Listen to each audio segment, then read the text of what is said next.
오늘 우리 귀한 수요 저녁 예배 가운데 오신 성도님들을 축복하고 또 환영합니다. 특별히 이 시간 영상으로 함께 참여하고 있는 우리 귀한 성도님들 가정과 또 초속 가운데 하나님의 은혜와 평강이 충만히 임하기를 원합니다. 오늘은 저희가 호세아서 11장에 있는 말씀을 가지고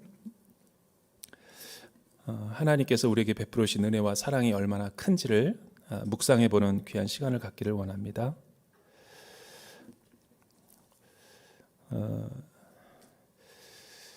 참 하나님의 사랑은 하나님은 사랑의 본체이시고 또 하나님은 사랑의 본질 그 자체이기 때문에 이 세상에 우리가 또 경험하고 또 우리가 주고받는 사랑들의 원형은 그 출처가 근원이 하나님이심을 성경은 우리에게 증언하고 있습니다. 부모가 자녀를 사랑하는 것이나 또 아내와 남편이 서로 사랑하는 것이나 또 부모와 자식들 간의 관계 맺는 그런 영적인 사랑이나 하나님이 우리를 창조하시고 또 보시기에 심히 좋았다라고 말씀하시는 그 사랑의 본체는 하나님으로부터 나타나는 거죠. 타락 이후에 하나님의 사랑이 또 우리가 인지하는 부분에서 많이 왜곡되고 굴절되어 있다 할지라도 우리가 영혼이 치유되고 우리의 마음이 하나님의 말씀으로 회복이 되면 우리는 그 하나님의 온전한 사랑에 또 훈련되어지고 성숙되어지고 또 하나님의 장성한 분량까지 이룰 수 있게 되는 거죠. 그런 은혜가 우리 모두에게 임하기를 축복합니다. 특별히 예전에 그 세계에서 가장 그 악명 높던 이 마약왕 카르텔 엘차포라는 그 멕시코의 그 세계적으로 유명한 그 마약왕이 있었죠. 미국도 예의주시하다가 결국 이 공수작전을 펴가지고 그를 체포하게 돼요. 얼마나 그가 악명 높았냐면 전 세계에서 있는 모든 마약 판매뿐만 아니라 그 조직을 이제 관리하기 위해서 매우 반인륜적이고 또 잔혹한 방법을 사용하여서 마약을 밀수입하고 또 수출하는 이제 그런 일들을 했기 때문에 굉장히 악명 높았죠. 그런데 어떤 한 언론이 이제 그의 삶의 어떤 성장 배경을 취재하기 위해서 그의 어떤 친모에게 가서 또 그의 친인척들에게 어렸을 때 그 엘차포의 모습을 어떤 인터뷰하는 내용을 잠깐 본 적이 있습니다. 그런데 그의 어머니는 사실 굉장히 서민적이고 그냥 보통 평범한 그냥 어머니의 인상이었어요. 가톨릭 신자였던 그는 이렇게 말하는 것을 제가 들었습니다. 우리 아이는 그럴 리가 없다. 그는 내 사랑하는 착한 아이다. 그렇게 알고 있는 거예요. 설령 문제가 있더라도 그거는 그 아이의 탓이 아니라 내가 잘못 키운 내 탓이다. 저는 이걸 보면서 굉장히 충격을 받았습니다. 그러니까 그 하나님이 창조하시고 우리 부성애와 모성애 안에 어머니의 그 마음 속에 둔 그 사랑의 원형은 희생하고 또 포기하고 또 모든 것을 아낌없이 주는 보호하려는 그 사랑의 모습을 보면서 자기의 아이가 이렇게 됐다 할지라도 그거는 그 아이의 탓이 아니라 다 나로 인해서 내가 잘못 키운 나의 문제다라고 돌리는 걸 보면서 참 어머니의 그 모성애가 얼마나 그 깊고 심오한지를 본 적이 있습니다. 아무리 비인간적인 죄인이라 할지라도 자식에 대한 부모의 사랑, 모성애는 변함이 없고 끝이 없다라는 것에 많은 은혜를 제가 받았던 적이 있습니다. 우리가 아는 사랑은 매우 피상적이고 현상적인 거여서 하나님의 깊은 사랑을 우리가 이해하기 위해서는 성령의 충만함을 덧입을 필요가 있습니다. 우리는 사랑이 매우 낭만적이고 달콤한 것이라고 생각하지만 사랑을 깊이 이해하면 이해할수록 진정한 사랑은 참된 사랑은 고통이 수반되어 있게 되어 있다라는 거예요. 예컨대 결혼을 한 이 부부간의 사랑도 감정적인 사랑이 지나가고 또 오래 같이 살면 살수록 거기에는 항상 그 어떤 합일된 사랑, 정신적인 사랑만 있는 게 아니라 완전한 사랑에 도달하기 위해서 필요한 이 고통의 수반이 있다라는 거예요. 왜 우리의 사랑에는 이런 아픔과 고통이 뒤따라야만 될까? 왜냐하면 타락한 인간의 내면의 세계는 자기중심적이고 이기적인 유전자 때문에 그러죠. 진정한 사랑에 도달하기 위해서는 서로 간에 혹은 상대방이 다 내 말을 들어주기를 원하는 거예요. 나처럼 되기를 원하고 내 말에 동의해 주기를 원하고 나를 이해한다라는 것은 내 말을 듣고 나를 따라올 수 있다는 거죠. 그런데 우리는 서로 다른 모양과 모습으로 자라온 배경이 있기 때문에 결혼해서 우리가 안 싸울 수는 없고 잘 싸워야죠. 잘 싸우는 것은 이기적인 부분에서 해방되고 이타적인 삶으로 우리가 하나하나 나보다 상대방을 더 배려하고 존중할 때 성숙한 사랑이 무르익게 되는 거예요. 어른이 되고 나이가 먹는데도 계속 자기중심적으로 생각하는 사람은 사랑의 경험을 하지 못한 거죠. 부모와 자녀와의 사랑도 마찬가지예요. 왜 우리는 날마다 자녀들을 양육하고 훈육하면서 정신적인 고통을 가지고 지내야 합니까? 그거는 하나님이 우리를 창조하셨듯이 하나님의 형상을 가지고 우리를 창조하시고 보시기에 심히 좋았다라고 말씀하신 것처럼 내가 낳은 자녀와 내가 양육하고 기르는 우리의 자녀들은 자신을 닮기 원하거든요. 그런데 이 영아와 유아기를 지나면서 자의식이 생기기 전까지는 이 아이가 부모의 권위 아래 보호를 받으면서 그 안에서 사랑을 주고받으면서 친밀함을 형성하지만 이 아이는 독립적인 생각을 하게 되고 자의식을 깊이 가지게 되면서 어느 날부터 부모의 말에 불순종하게 되고 저항하게 되고 반항하죠. 그때 충돌이 일어나는 거예요. 왜요? 진정한 사랑이라는 것은 완전한 합의를 의미하는데 내가 낳은 자녀와 또 내가 사랑하고 있는 이 아이가 자기 고집을 가지고 계속 부모에게 반항할 때 부모는 속상한 거죠. 이렇듯 모든 사랑의 원리는 본질에 가까울수록 동일한 이 속성을 가지게 되는 거예요. 오늘 말씀을 보게 되면 오늘 말씀이 사실은 많은 이 주경 신학자들과 성경을 해석하는 학자들은 66권 가운데 가장 호세아 설교의 극치다, 백미다, 아름다운 이 문학적인 수사 표현뿐만 아니라 그 하나님의 거룩한 사랑을 나타내시기 위한 모든 것이 녹아져 있는 본문이 이 호세아서 11장이다. 그래서 오늘 제목도 보면 내가 어찌하여 너를 버리겠느냐, 이 한 문장 안에 하나님의 모든 사랑이 농축적으로 다 들어가 있는 거예요. 오늘 말씀을 통해서 이스라엘 역사 가운데 나타난 하나님의 사랑은 어떤 속성들이 있는지 한번 살펴보기를 원합니다. 하나님은 이스라엘 백성들을 그분의 주권적인 능력과 사랑으로 어두움에서 빛으로 불러내셨죠. 구원하셨죠.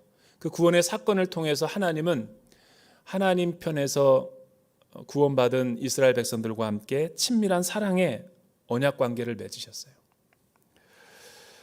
그런데 이 사랑의 관계성을 맺은 이스라엘이 친밀함을 사귀면 사귈수록 더 성숙한 사랑으로 성장하는 게 아니라 하나님 아닌 다른 이 우상과 신을 주상들을 섬기면서 하나님의 마음을 고통스럽게 하고 있었다라는 거죠.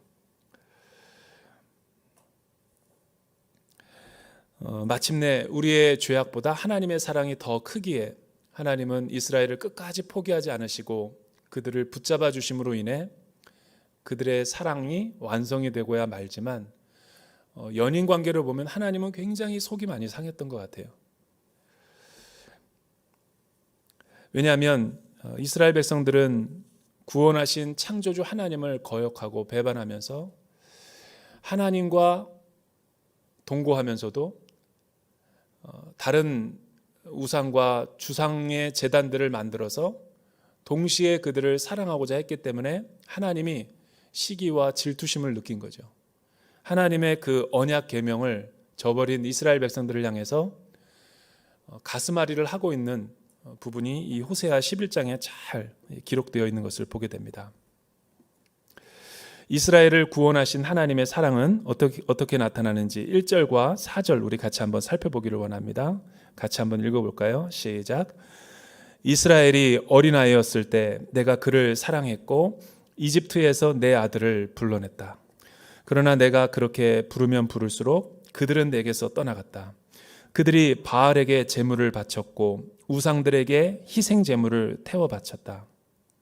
내가 그의 팔을 붙잡고 에브라임에게 걸음마를 가르쳤다. 그러나 내가 그들을 치료해 주었음을 그들은 알지 못했다.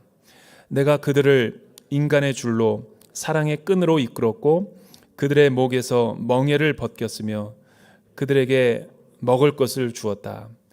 우리가 하나님이 우리를 사랑하시고 하나님이 이스라엘 백성들을 사랑한 그 언약의 사랑을 이해하기 위해서는 호세아는 우리에게 세 가지를 기억할 것을 주문하고 있어요.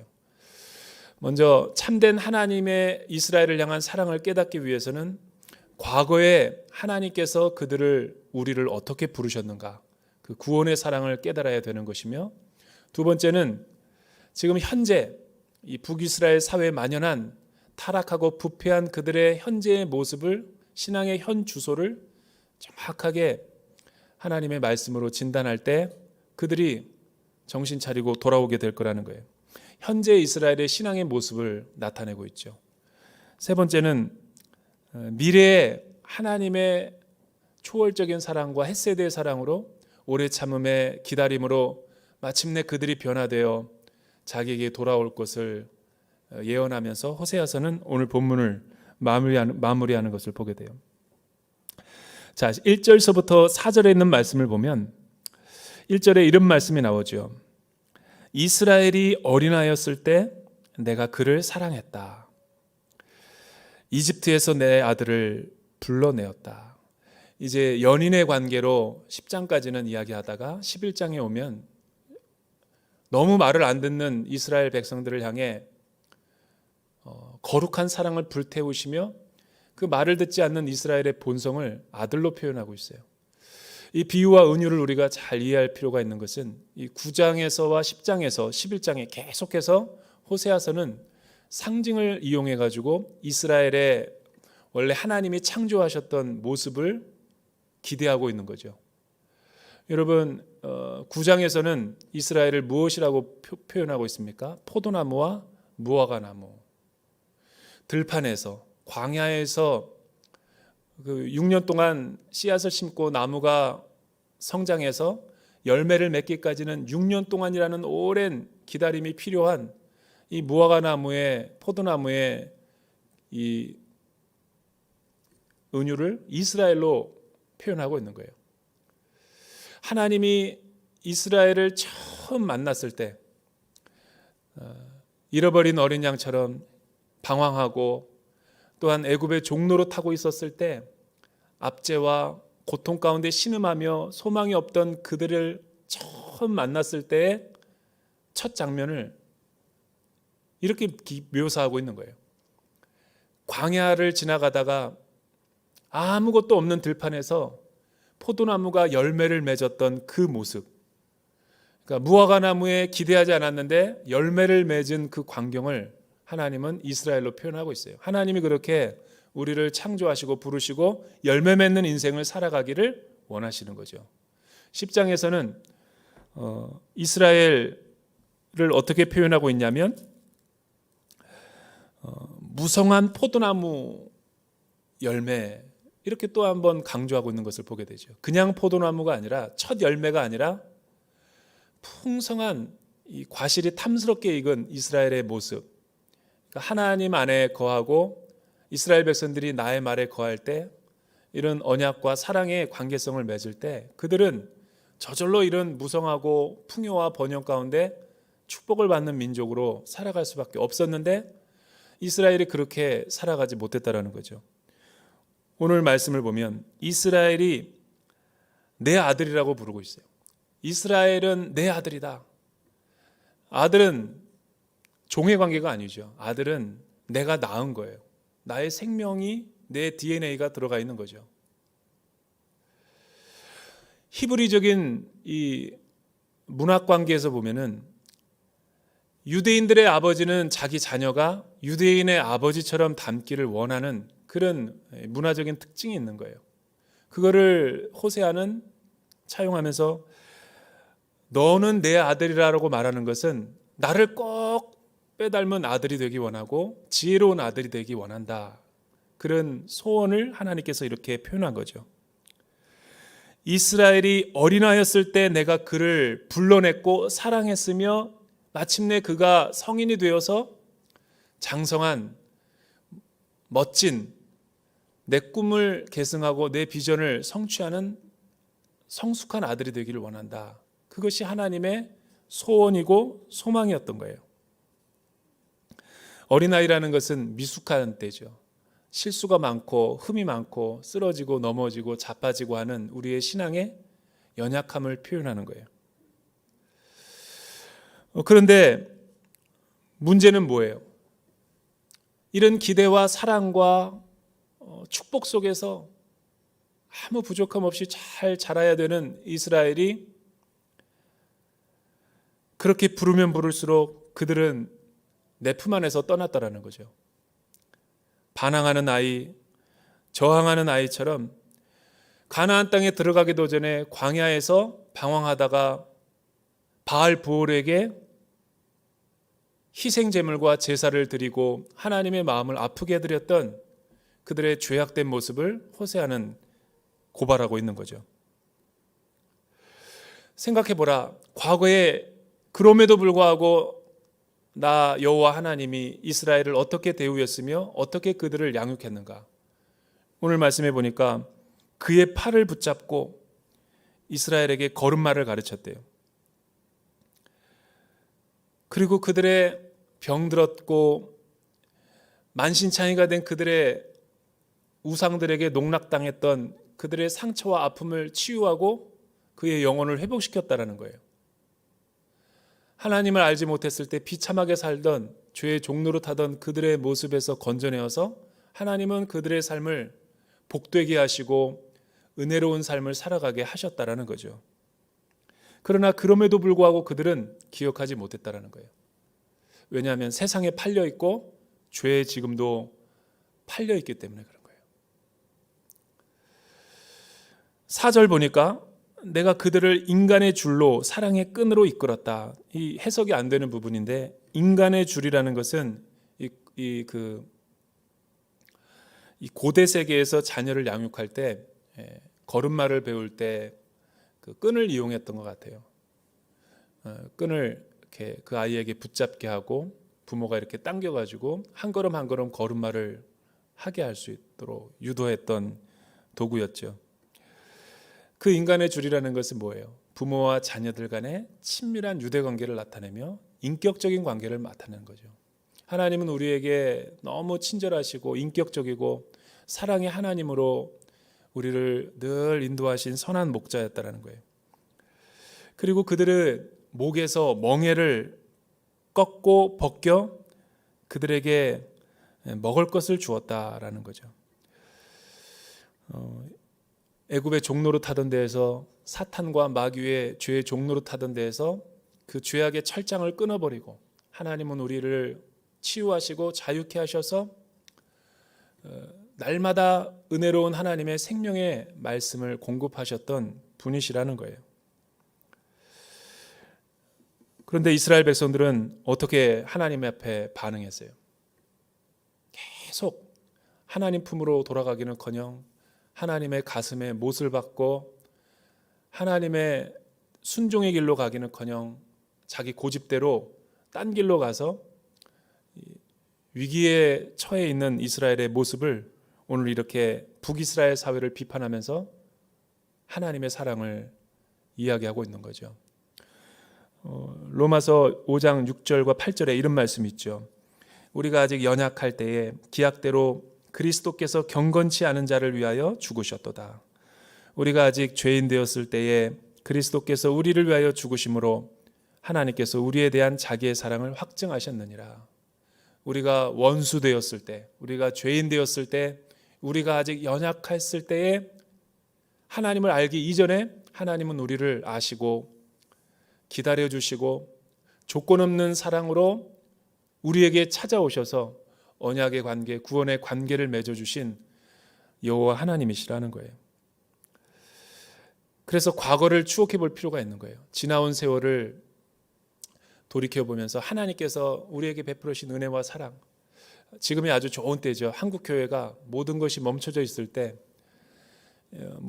한두 번 그냥 너무 성도들의 교제가 그리워요. 막 뜨겁게 열심으로 찬양하던 예배 때가 그리워요. 아울리치 못 가서 너무 답답해요. 이렇게 끝날 문제가 아니라 개인적인 묵상과 또 하나님 앞에 기도하다가 한번 생각해 보는 거죠. 하나님이 나의 삶을 어떻게 인도하셨는가. 그래서 내 앞길이 막히고 또 한계 상황이 있고 내 영혼이 절망스러울 때, 괴로울 때 우리는 과거를 돌이켜 볼 필요가 있죠. 그리고 하나님이 나를 어떻게 인도하셨는가, 이 라이프 맵을 한번 쭉 그려보면 풍성한 은혜와 사랑을, 하나님의 인도하심을 깨달을 수 있는 거예요. 여기까지 하나님이 나를 인도하셨구나. 여기까지. 부부관계가 안 좋을 때는 첫사랑을 나누는 그 추억의 장소로 가볼 필요가 있죠. 같이 연애하며 데이트할 때 그 먹었던 음식을 먹는다든가, 또한 옛 사진들을 아마 이렇게 펼쳐보면서 그때를 한번 생각해 보는 거예요. 그럴 때 멀어졌던 사랑이 더 가까워질 수 있는 거죠. 두 번째는 이스라엘을 거룩하게 하시는 하나님의 사랑의 모습인 거예요. 5절에서부터 7절 우리 같이 한번 읽어보죠. 5절에서 7절 시작. 그들이 이스라엘 땅으로 돌아가지 않을 것이나 아시리아가 그들의 왕이 될 것이다. 그들이 돌아오기를 거부했기 때문이다. 칼이 그들의 성읍에서 춤을 추고 성문의 빗장들을 부수며 그들의 계략으로 인해 그들을 삼켜버릴 것이다. 내 백성이 내게서 등을 돌리기로 작정했다. 그들 모두가 지극히 높은 이를 소리내 부른다 해도 그가 그들을 일으켜 세우지 않을 것이다. 하나님의 성경에 나타난 하나님의 속성과 하나님의 성품을 우리가 제대로 이해해야지만 이 문장들이, 수사학적인 표현들이 이해가 되는 거죠. 왜 앞에서는 조건 없이 사랑한다가 왜 5절과 7절은 또 이렇게 하나님이 칼이 또 전쟁의 예고 같은 거 심판하시는 하나님으로 묘사되는가? 그거는 하나님의 사랑의 우리가 입체적인 모습 때문에 그런 거죠. 성경에서 가장 많이 나오는 하나님의 성품이 뭔지 아세요? 하나님은 사랑이시다고 하잖아요. 하나님의 성경에서 신구약 모든 것을 통틀어서 가장 많이 나오는 하나님의 단어, 거룩이죠. 이 카도시라고 하는 이 거룩의 표현은 성경에서 제일 많이 나오는 하나님의 성품과 관련된 단어예요. 왜 자주 반복되겠어요? 다른 많은 하나님의 속성과 성품들이 있어요. 인애와 진실과 공의와 용서와 또 헤세드와 또 은혜로우시고 노하기를 더디하시고 이런 여러 가지 표현들이 있죠. 하나님의 성품. 기다리시는 하나님. 그러나 여러분, 하나님의 성품 가운데 가장 밑바탕은, 핵심은 거룩이죠. 거룩이 없이 다른 하나님의 성품을 이해하려면 우리는 올바로 이해하지 못하고 실패하게 돼요. 왜냐하면 하나님은 거룩하시다라는 대전제가 있을 때 나머지 하나님의 속성들이 서로 상충하지 않고 그 각각의 자기의 독특한 다이아몬드로 표현하면은 이 깎인 부분을 측면에서 볼 때 다 모습이 다르지만 하나가 전체적인 모습을 빛을 발하고 있는 것처럼 하나님의 근본 속성은 거룩인데 그 가운데 하나가 하나님은 사랑이시라는 거예요. 그러니까 하나님은 사랑이라고 하실 때 그때의 사랑은 거룩을 기초로 하고 있는 거죠. 거룩은 어떤 상태예요? 세상과 동화되지 않고 세상과 구별된 모습인 거예요. 그렇기 때문에 그 거룩하신 하나님은 우리에게 다가오시고 우리가 하나님을 사랑할 때는 전제가 있죠. 죄가 있어서는 안 되는 거예요. 세속적인 부분이 있으면 그 거룩하신 하나님 앞에 다다를 수가 없는 거죠. 반드시 그 부분을 지우거나 없애거나 속죄함을 받아야지만 우리가 하나님과의 올바른 관계성이 화해가 되는 거죠. 그런데 오늘 말씀을 보면 이 하나님의 그 거룩 또 하나님의 사랑은 죄를 지은 이스라엘 백성들과 함께 서로 상충하고 있는 거예요. 왜냐하면 계속해서 이스라엘 백성들은 하나님 앞에 죄를 짓고 있고 반역하고 있고 언약을 파기하고 있기 때문에 율법을 지키지 못하고 있기 때문에 하나님은 고통스러워하는 거죠. 하나님의 공의로운 심판의 속성과 그 사랑이 서로 상충하게 되는 거예요. 그때 하나님은 하나님으로서 우리를 사랑하기 위해서 어떻게 해야 되는가? 우리를 거룩하게 할 필요가 있죠. 그래서 하나님은 거룩한 사랑을 우리 가운데 선포하시고 우리 가운데 실행하는 거예요. 그는 마치 부모와 자녀와의 관계 가운데서 잘 나타나고 있는 거죠. 부모와 자녀가 계속해서 공부는 안 하고 게임만 하고 있고 대입을 앞둔 아이가 계속 이 자기가 해야 될 본분의 그 책임을 다하지 않을 때 얼마나 부모의 가슴은 이 막 부글부글 끓어오르고 종말론적 심판을 우리 자녀에게 다 이렇게 쏟아붓고자 하는 마음이 일어나요. 여러분, 이게 거룩한 속성이죠. 이 죄를 보면 진노하는 것은 하나님의 본성이죠. 거룩하시기 때문에 만약 불의한 일, 죄악된 현상들을 보고도 내가 반응하지 않고 거기에 즉각적인 공의로 임하지 않을 때 내 영혼이 병들어 있는 거죠. 하나님은 그런 분이에요. 이스라엘 백성들이 자기 백성들을 너무 사랑하기 때문에 징계한다. 자녀들이 말을 안 들을 때 부모가 어떻게 해요? 화를 내야죠. 나쁜 짓을 했는데 부모가 너무 우리 아들이 자랑스럽고 뿌듯하고 너는 어쩌면 그렇게 나를 닮았니? 기뻐할 부모는 없어요. 맹렬한 분노와 거룩한 분노를 해야지만이 그게 참된 사랑인 거죠. 그래서 많은 무신론자들이 하나님의 그 존재를 증명하라고 그럴 때 하나님이 선하신 하나님, 사랑이 많으신 하나님이 어떻게 살아있다면, 있다면, 이 세상에 존재한다면 왜 이 세상에는 불의한 일들이 일어나며 왜 아프리카나 수많은 어떤 하나님의 사람들에게 고통과 하나님의 자녀들에게 슬픈 일들이 일어나는가? 그런 일들을 보면 신은 없다라는 쪽으로 결론을 내려요. 거꾸로 말하면 그러면 하나님이 정의롭고 공의롭고 선하시고 거룩하시며 사랑이 많으신 하나님이 그런 일들에 간섭하지 않고 그런 일들을 그대로 방치해 두는 것이 그들의 표현으로 말하면 선하시고 좋으신 하나님인가? 이건 분명히 뭔가가 이 기억 상실증에 걸린 인류가 하나님으로부터 죄를 지은 다음에 우리의 뭔가 이성에 치명적인 문제가 일어난 것이 분명해요. 오히려 거룩하신 하나님을 우리가 하나님의 편에서 이해하려고 할 때 우리는 이 세상에 일어나는 모든 고통스러운 일들도 내 삶에 일어나는 이해가 안 되는 일들도 믿음으로 해석하면 시간이 지나면 퍼즐이 맞춰지듯이 하나님의 뜻으로 이해될 때가 있는 거죠. 하나님은 지금 곁길로 나간 이스라엘 백성들, 반항하는 이스라엘 백성들을 징치하기 위해서 거룩한 분노를 일으키시는 거죠. 오래 참으시고 기다리시는 하나님. 그러나 하나님의 거룩한 사랑은 이중생활을 싫어한다라는 면에서 이렇게 분노하시는 거죠. 결혼을 했는데 자꾸만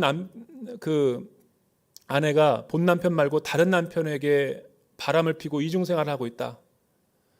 이런 것을 경험하고 있는 남편의 그 고통은 얼마나 크고 슬프겠어요.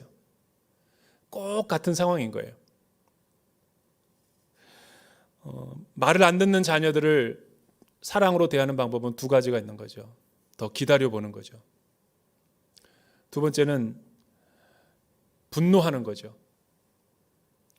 그래도 말을 안 들으면 이 사랑의 매를 대는 거죠. 그 매조차도 사랑이죠. 왜? 미워해서 죽도록 때리기 위해서, 자기 스트레스 풀기 위해서 자녀에게 진노하는 부모는 없죠. 너무나 사랑하기 때문에 그런 못된 짓을 그만두게 하기 위해서 가슴에 사랑이 박히도록 매질을 하는 게 부모의 마음인 거예요. 물론 요즘엔 부모가 자기 스트레스 풀기 위해서 자녀를 잡는 부모는 없죠. 그런 부모가 있으면 안 되죠. 신명기 32장 11절 12절 보면 마치 독수리가 자기의 보금자리를 어지럽게 하며 자기의 새끼 위에 너풀거리며 그의 날개를 펴서 새끼를 받으며 그의 날개 위에 그것을 엎는 것 같이 여호와 하나님은 홀로 그를 인도하셨고 그와 함께한 다른 신이 없었다. 이것이 하나님이 이스라엘을 눈동자처럼 보호하셨다라는 성경의 메시지죠. 아마 이 아이는 벼랑 끝으로 떨어질 때, 추락하고 있을 때 부모가 나를 미워하나 봐. 부모가 나를 죽이려고 해. 우리 부모는 나를 사랑하지 않아. 추락할 때까지는 그렇게 아마 느낄 거예요. 그러나 이 떨어지는 새보다도 더 빠른 속도로 바닥에 닿기 전에 사뿐히 길어 올려서 하늘로 높이 둥지로 비상하여 나는 그 어미새의 사랑을 우리가 한번 생각해 볼 필요가 있죠. 하나님의 사랑은 거룩한 사랑이죠. 왜? 이스라엘 백성들이 두 마음을 품고 있기 때문에. 하나님 아닌 다른 것들을 더 의지하고 신뢰하면 하나님은 우리를 거룩한 사랑으로 시기하시고 진노하시죠. 그러나 그것은 하나님의 사랑인 거예요. 내가 깨닫지 못했을 뿐이지 그건 사랑인 거예요. 예전에 그 중국에서 사역할 때 이희정 집사님이나 그 최철면 집사님을 같이 5년 저랑 중국에서 지냈는데 저희 아내가 그때 성가대 같이 성가대를 5년 동안 같이 했어요. 반주도 하고. 가자마자 이 8개월 우리 첫 아들을 데리고 그 사역을 시작했는데 뭐 정신이 없죠 뭐. 그래서 그냥 주말을 설교를 준비해야 되고 우리 아내는 성가대하고 누가 애를 봐줄 사람이 없어요. 그러니까 애를 거의 방치하다시피 해서 그냥 8개월 이후부터 그냥 보모들이 굉장히 많았죠. 10살짜리가 보기도 하고 또 우리 권사님이 보기도 하고 최철면 집사님이 보기도 하고. 근데 문제는 이 보모의 자격이에요.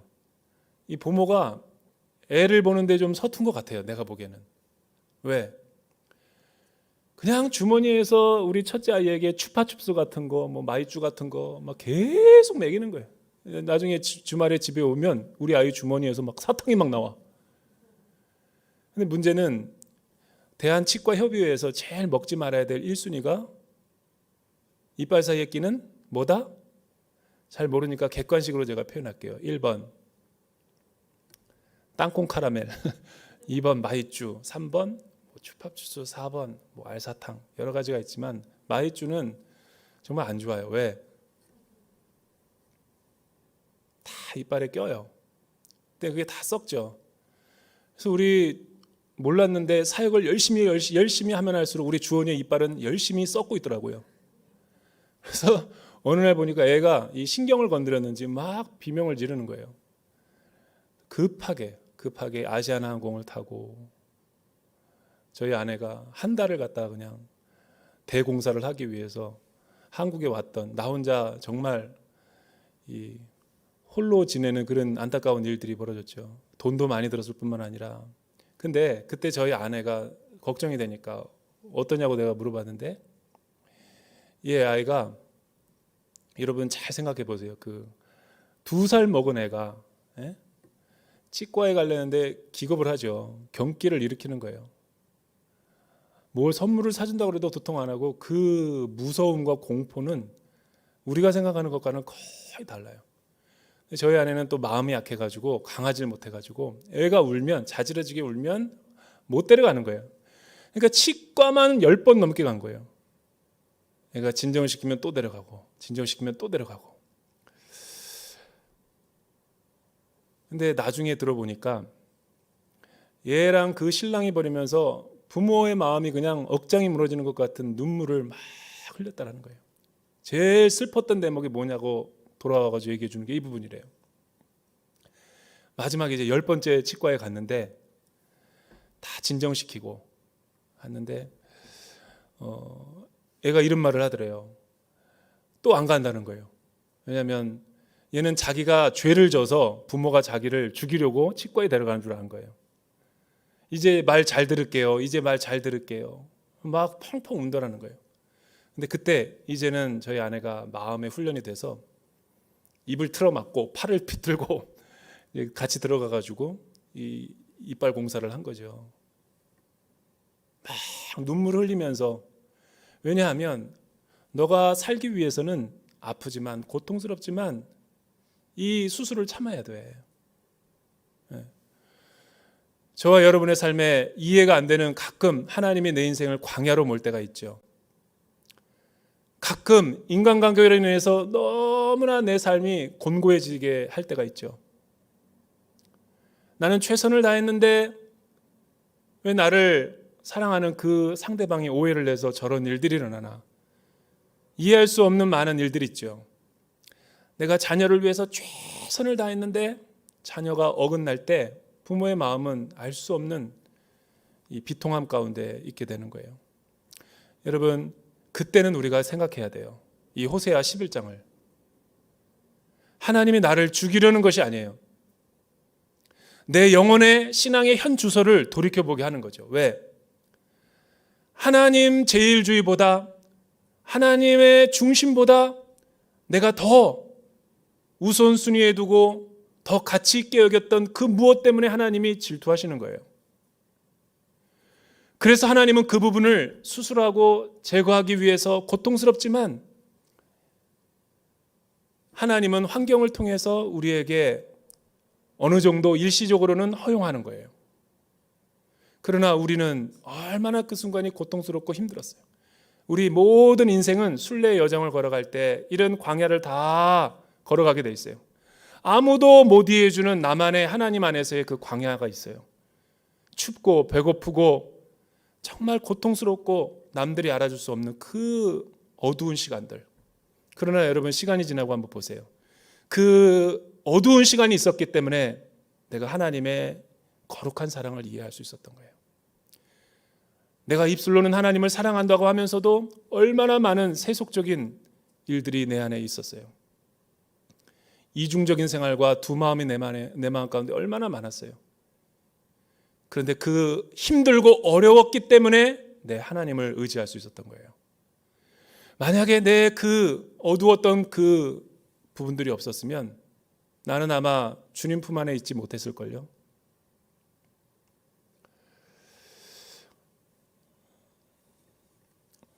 세 번째로 8절과 마지막으로 11절에 있는 말씀이죠. 우리 8절에서부터 11절 한번 같이 읽어볼까요? 12절까지 시작. 에브라함이여, 내가 어떻게 너를 포기하겠느냐? 이스라엘이여, 내가 어떻게 너를 넘겨주겠느냐?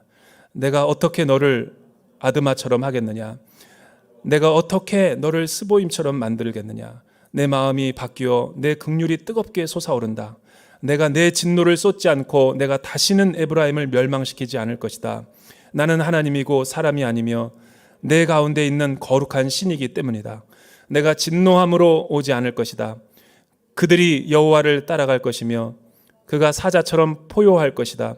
그가 포효하면 그의 자손들이 서쪽에서부터 떨면서 나올 것이다. 이집트로부터 새들처럼 아시리아 땅으로부터 비둘기들처럼 그들이 떨면서 나올 것이다.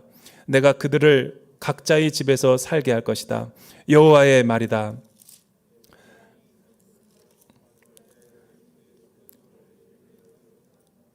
그러나 아직도 유다는 하나님께 신실하시고 거룩하신 분께 반항하고 있다. 여러분, 하나님이 계속 시그널과 사인과 메시지를 주는데도 정신 차리지 못하고 세상에 미쳐 있고 죄에 탐닉하고 있고 중독에 빠져 있으면 하나님은 어떻게 해요? 죽여 살려. 하나님의 본심은 죽이는 게 아니에요. 멸망이 아니에요. 하나님의 거룩한 성품은 끝까지 인내하고 기다리고 노하기를 더디하시면서 구원의 사랑을 베풀어 주시기 원하시는 거죠. 그것이 이스라엘을 포기하지 않으시는 하나님의 끈질긴 사랑으로 오늘 8절과 12절에 나타나 있는 거예요. 이 8절서부터 12절에 보면은 하나님이 독백을 하고 있어요. 놀라운 거죠. 성경에는 이런 부분이 거의 없어요. 하나님이 자기 자신의 언약에 대한 맹세를 지키기 위해서 불충성하는 이스라엘을 향해서 자신의 속마음을 다 드러내고 있는 거예요. 아드마처럼 스보임처럼 나는 너희를 만들고 싶지 않다. 아드마 스보임은 뭐예요? 소돔과 고모라가 멸망할 때 그 옆에 있었던 같은 성읍들이죠. 소돔과 고모라 때문에 같이 진멸되는 그런 성읍처럼 이스라엘을 다루고 싶지 않다는 거예요. 그리고 내 마음이 바뀌어 내 긍휼이 뜨겁게 지금 솟아오르고 있다. 나는 에브라임을 멸망시키지 않을 것이다. 그런데 하나님의 거룩한 성품은 공의와 용서와 이게 서로 지금 갈등하고 있는 면을 이 독백에서 보여주고 있는 거죠. 하나님이 고뇌하고 있는 거. 어떻게 이 세상에 빠져 있는 자녀를 데리고 올 것인가? 건져낼 것인가? 그런데 하나님은 결단을 해요. 나는 사람이 아니고 신이기 때문에 그들에게 진노하지 않기로 결정을 내리죠. 그러니까 하나님의 성품 가운데 긍휼로 인해서 오래 참으시기로 결정을 한 거예요. 그들이 여호와께로 따라오고 그들이 하나님의 진정한 사랑을, 참된 사랑을 깨닫게 하기 위해서 하나님은 그들을 기다려주기로 하고 새로운 거룩한 사랑의 계시를 그들 가운데 해주는 거죠. 그 계시가 뭐냐면 이 역사적으로는 이 시기에 일어난 일이겠지만 언약이 성취되는 구속사적인 측면에서 보면 700년 뒤에 오실 하나님의 아들 메시아로 이 하나님의 사랑이 성취되고 완성이 되는 거예요. 그래서 그가 사자처럼, 하나님의 아들이 사자처럼 십자가의 죽으심으로 또 부활하심으로 포효하게 될 때 그 사자의 울음소리는 온 민족과 열방 가운데 다 퍼지게 되고 이집트와 아시리아가 새들처럼 비둘기처럼 떨면서 그 소리를 듣는 사람들이 다 내게로 나오게 될 것이다. 이런 구원의 메시지로 오늘 메시지가 끝나고 있는 거죠. 그러나 여전히 이 소식 가운데도 구원의 소식이 공포됐는데도 불구하고 죄에 몰입해 있는 에브라임과 남유다의 모습은 이들의 안타까운 모습을 보여주는 거예요. 하나님은 어떤 죄를 지었더라도 구원할 수가 있죠. 그런데 하나님이 구원할 수 없는 한 부류의 사람이 있어요. 구원의 때를 놓치는 사람. 이거를 안타까워 하시는 거예요. 저는 저와 우리 귀한 하나님의 우리 성도님들이 오늘 말씀이 우리에게 주는 교훈이 하나가 있어야 돼요. 적용점. 오늘 말씀이 우리에게 주는 교훈이 뭐예요? 하나님이 가장 미워하시고 싫어하는 게 뭔가를 오늘 이 행간의 뜻을 통해서 우리가 알 수 있어요. 하나님이 싫어하는 건 두 마음이에요. 세상도 좋고 하나님도 좋고. 그 두 마음을 품은 사람들은 하나님이 광야의 길을 걷게 하는 거예요. 의지하던 것을 버리게 하기 위해서. 이스라엘에 가진 태도를 고치시게 하기 위해서. 하나님이 제일 싫어하는 것은 혼합주의적인 태도를 제일 싫어하는 거예요. 호세아가 붙들어 이 말씀을 들고 살아냈지만 나머지 유다와 에브라임들은 이 말씀을 듣고도 깨닫지 못했기 때문에 멸망의 길로 가는 안타까운 말씀인 거죠. 저는 저와 여러분의 두 마음과 또 우상의 그 주상들을 하나님의 능력과 이름으로 깨어버리고 우리가 다시 한번 거룩한 길로 주님과 함께 걸어가는 하나님의 친백성들이 되기를 주님의 이름으로 축원합니다.